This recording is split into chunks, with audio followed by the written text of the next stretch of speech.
Welcome back to another Tech Channel podcast. I'm Delvon Digital. So let's get right into it. So the first thing I want to say is that yes, I get it, iPhone users. I get it. It took a while, but I get it now. And it took until last year before I got it. And you want to know what I'm talking about. Software. Software is so important. And now I understand. I truly understand from an Android guy's perspective, per se. So hear me out. Now, for a long time, I have been using an iPhone and an Android phone since the beginning of smartphones. Always had one or the other in my hand. While I never really favored iOS as an OS, I always stuck with Android. And I went through HTC, I went through LG, Motorola, Samsung, and currently now Google. And it seemed that I always wondered why someone would use iOS. It was so restricted, it was so limited, it was just so boring. You really couldn't do much with it. And I just couldn't understand how someone can spend money on a device just to have so many limitations and restrictions. But I get it. I get it now. I definitely understand a lot more. Now, this video, and forgive me if the title seems like it's clickbait for me to talk about clickbait in general, because this video isn't about Apple. It's definitely not about Apple. I'm just going to let you know. So if you want to click away, you can go ahead and click away now. I apologize. But it's about me understanding why you love, or some of you love Apple so much, or at least the iPhone, because of the software. I've been with Samsung for quite some time. When the fall of HTC happened, when HTC fell, I switched over to Samsung, and I've been using them for a long time. At some point, I did grab a Pixel 3A and like 5A down the line, or something like, no, 5, I believe, down the line, and a 4XL. So they were my last Pixel experience that I've used between those devices. And I pretty much stuck with Samsung for the remaining year, Samsung and Apple. So I always had my Samsung phone as my main phone and my iPhone as my secondary phone. And again, the things that I do love about Apple, I do love about Apple, but again, it's not the OS that works best for me.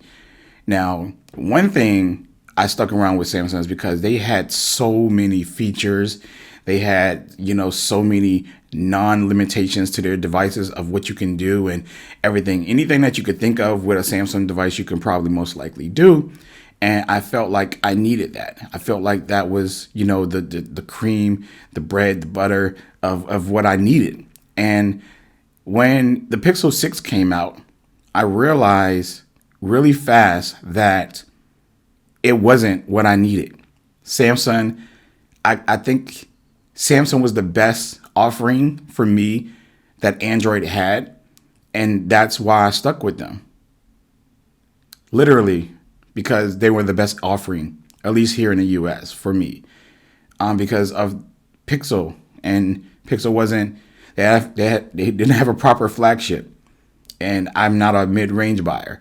And then Apple, I still not a big fan of the OS, even to this day. But I respect it, I like it, but it's not something that I feel like I can use daily. Now, the point of this video that that you're watching now is that despite of all the features, the hardware, and everything that Samsung offers, the software is not quite as fluent as an iPhone or a Pixel. It's not boring like an iPhone and a Pixel. It doesn't have Samsung has hella features that the Pixel or the iPhone don't even possess at all whatsoever.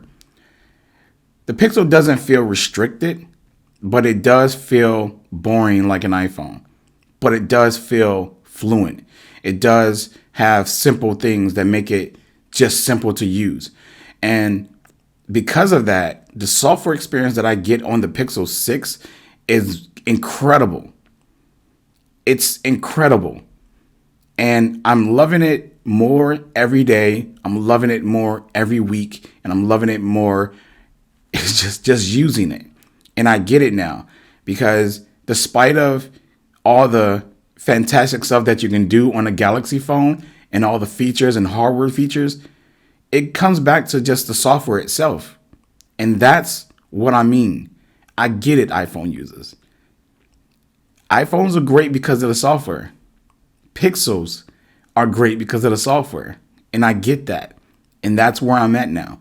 It took me a while to understand that. I literally get the Pixel phone or I grab my Samsung phone. I just talk about the things that the other phones cannot do compared to what Samsung can do, and all the hardware features that Samsung got, and all the software features pretty much they got. Everything, just everything in general. But none of that really matters in real world usage. If you're really not using those features, if they're really not as fluent or really not as optimized, let's use that word because you guys love saying that word, optimized, and the experience is just not, is not bad. But from me coming from Samsung to the Pixel, the experience on the Pixel is on another level. And that's why I get it. I get why you stick with iOS. If that's your operating system of choice, I get why you stick with it. Though it may be boring, though it may not have all the best hardware features wise, it may not have the best software features wise.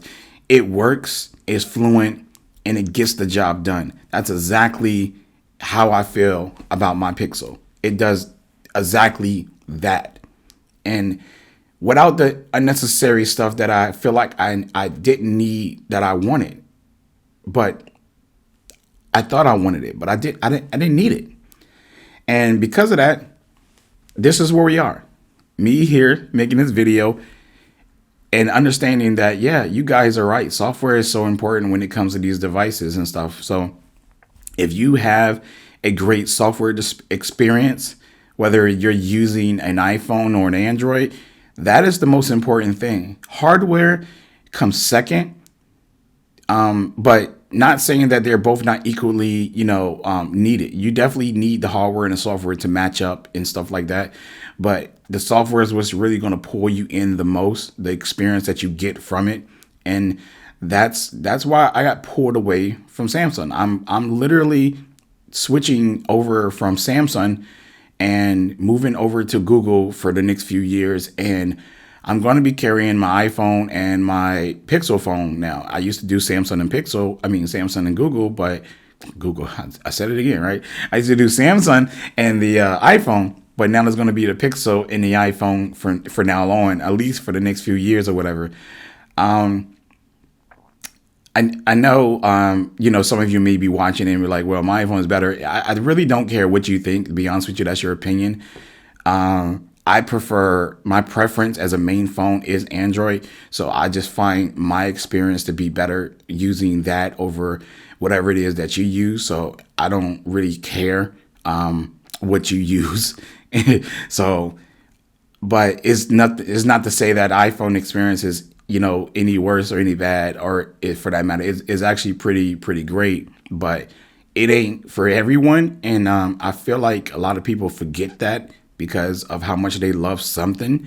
It's not for everyone. Even a friend of mine, he currently switching to the Galaxy ecosystem because he's loving what they're offering. The things that I'm moving away from is the things that he's moving towards, and that's 100% fine. And if he was to ask me questions about how great the experience is, I would tell him that it was a good experience. I would tell him that it was a great experience. But currently right now, I found a better experience. And that comes with tech, right? If you're a person who's open to trying new things and trying different tech, you may find yourself finding something that's better than the experience that you currently have that you never even knew existed.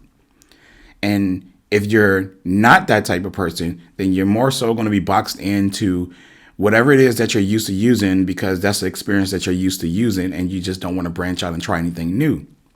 And I'm not going to say that's a bad thing. That's you. that's where you that's up to you, man. So yeah, I get it, guys. I get it. Software is important. So basically, I'm just gonna be using the Pixel for a while. This gonna be I'm switching to Google's ecosystem that they're coming out with for the next few years, and I'm gonna see where that experience takes me and see how far, and see would I be a permanent user of the Pixels from here on out, or would anything change beyond that, or I don't know what's going to happen. I cannot predict the future of where I'll be at. Who knows? Maybe one year I might move over to iOS or whatever. Maybe the older I get, that don't even make sense. I'm not even going to say that. Just maybe, who knows? I don't know. I don't know. But as of right now, the best experience that I am having on a device right now is definitely coming from a Pixel. And it's not coming from a Samsung phone, and it's not coming from an iPhone. Even though, disclaimer or not disclaimer, I do own the Samsung's ecosystem and the Apple's ecosystem. And a lot of people say that Samsung ecosystem is, the products are good standalone, and they are. I can just use a Galaxy tablet by itself and not need anything else to use it with, and I still get a great experience from it.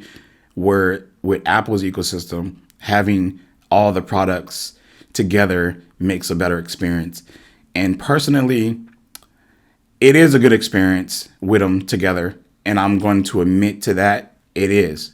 But it's not enough to pull me over to that side. It's still not. My Mac, my Mac Mini, my AirPods Max, my iPad, my iPhone, and my MacBook Pro.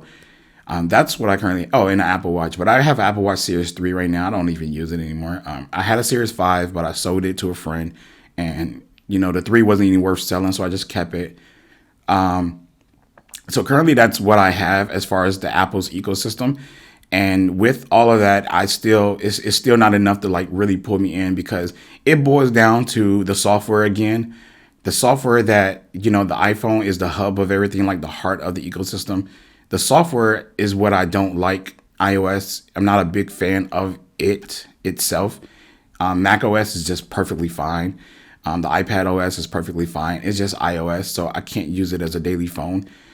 Other than that, Pixel software seems to be the software that's my go-to right now, that I'm actually enjoying the features and the call spam calling, the on-hold assistant, the Google Assistant built in, which is amazing, voice dictation, the typing experience on the phone, just everything in general is just so much easier for my life and everything like that. So, that's pretty much where I'm at. And I'm not going to sell any of my Apple stuff in my Apple ecosystem. I'm not going to sell any of my Google stuff my Samsung stuff, because I'm generally a tech guy. So I'm going to collect, everything regardless, whether I use it daily or not. It's just the tech guy in me. While people have other hobbies that they buy other things, I buy tech, and I buy into companies' ecosystems, and I try them out, and I see if it's for me. If it doesn't work for me, it's fine. I try it. I'm not closed-minded about anything. I'm open-minded about everything that I do. So I'm willing to buy into Apple. I'm willing to buy into Samsung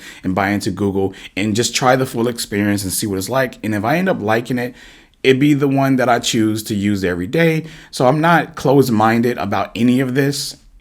But I do have a very hard time letting the stuff go. So I don't think that I can sit here and let go of any of my Apple stuff like that. If I'm not using it at all, then yes. But if I'm using it per se, yeah, I'm going to keep it. And the same thing with Samsung, and the same thing with Google, or anybody for that matter. So yeah, just want to say, guys, I get it. Software is so important, whether you choose Android OS or whether you choose iOS or Windows or whatever software it is that you love. I get it. The software is so important. And if that experience is going to give you or make your life easy, then why not? Why not? So other than that, that's all I got for you today. I hope you enjoyed this podcast. If you're listening in or if you're watching, I appreciate you being here. Delvon Digital, out.